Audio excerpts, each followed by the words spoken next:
అందరికీ నమస్కారం. నేను మీ మధ్యమడి వినయరత్నం. ముందుగా ఎంఆర్ న్యూస్ తెలుగు అనే ఛానల్కి అందరికీ స్వాగతం అండి. ఈరోజు రెండు అప్డేట్లో భాగంగా సంబంధించి కృష్ణా జిల్లా పామర మండలంలోని చాట్లవానిపురం అనే గ్రామంలో కేవలం 300 రూపాయల కోసం స్నేహితుల మధ్య గొడవకు దారి తీసి అది కాస్త ఘర్షణగా మారి సతీష్ అనే వ్యక్తి ప్రాణాలు పోగొట్టుకున్నారు. అసలు వివరాల్లోకి వెళ్ళినట్లయితే చాటల సతీష్ అనే వ్యక్తికి చాటలి వెంకటేశ్వరరావు అనే అతను 300 రూపాయలు అప్పుగా ఇవ్వడం జరిగిందని, ఆ అప్పు అడిగే క్రమంలో ఇద్దరి మధ్య ఘర్షణలు జరిగి సతీష్ అనే వ్యక్తి తలపై కర్రతో గట్టిగా కొట్టడంతో హాస్పిటల్లో చికిత్స పొందుతూ మరణించడం జరిగిందని పోలీసు అధికారులు వెల్లడించారు.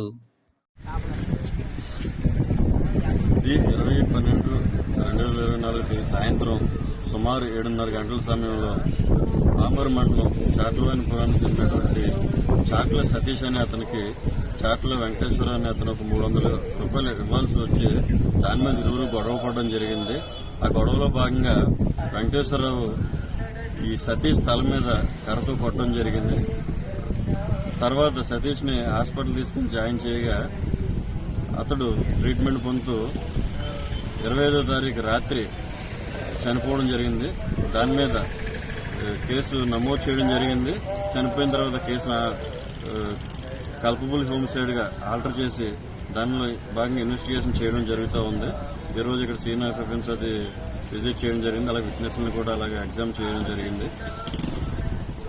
ఎవరైతే మద్దయ్య ఉన్నాడు వెంకటేశ్వర ప్రస్తుతం పరారీలో ఉన్నాడు, అతను కూడా ఇమీడియట్ గా తీసుకొచ్చి చర్యలు తీసుకోవడం జరుగుతుంది.